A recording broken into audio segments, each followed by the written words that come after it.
now, Congressman Scott Perry from House Transportation. Congressman, you were at the hearing today. Thank you so much for joining us. It's great to see you again. What's your assessment of what's going on? What's your reaction to that report? Because we have the heads of United, Alaska Airlines, Ryanair, Emirates Air all say they're angry over what's going on with Boeing's quality controls. Is the FAA all over this? What do you think? Well, it seems like, the FAA is all over it now, Elizabeth. Thanks for the opportunity. But obviously, somebody wasn't looking after this. The plane was in Alaska's employment, so to speak, for about 10 weeks. So it seems because of photos that were taken and that were outlined in the preliminary report that there is some reason to believe that the 4 bolts were not put on the plug. And so it was flying for 8, 9, maybe 10 weeks without them. Somebody didn't do an inspection. Usually a mechanic, this is from my experience, at least in the Army, a mechanic does the work.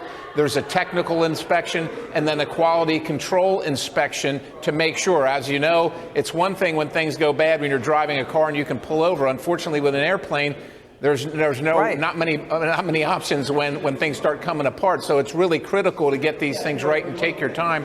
And where the FAA is often heavy-handed, which is in the process of making a new airplane and so on and so forth, apparently where they're really not doing the job is in making sure that the normal flying fleet is correctly inspected and maintained, which is a daily function. Daily function. Congressman, okay, so there's this.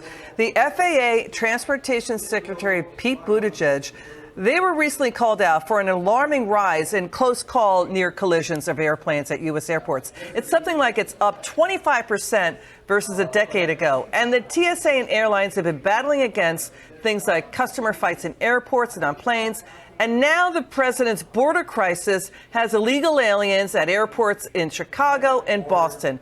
We watched you today. We watched your interaction with the FAA chief. We want to listen and show the viewer what happened at the hearing with you grilling the FAA chief. Watch this. I'm just asking if you've approved, you're the administrator, has the FAA approved any requests to house illegal foreign nationals?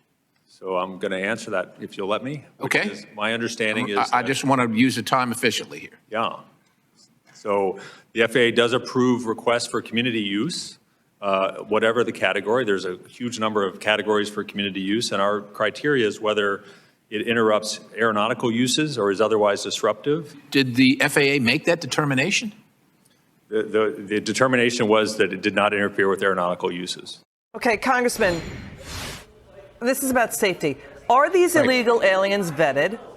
Are you worried that this is going to be disruptive to airport security and safety of passengers on planes? Are you worried about this? I am concerned about it. The vetting is inadequate. I think it does pose a threat to airport safety, passenger safety, and overall national security. And the fact that he, didn't know the regulations that he presides over, and I know he's new in the position, but he's been at the FAA for a long time. He might be new in the position, but he should know these things. And the fact that they did approve some, but apparently didn't approve others. These are illegal foreign nationals sitting on federal taxpayer-funded property. You know, when you can't make your plane on time because you're trying to work around people that are here illegally crowding the terminal, that's not acceptable to the American flying public. Got it. Congressman Perry, thanks for joining us tonight. It's good to have you on. Thank you, Elizabeth.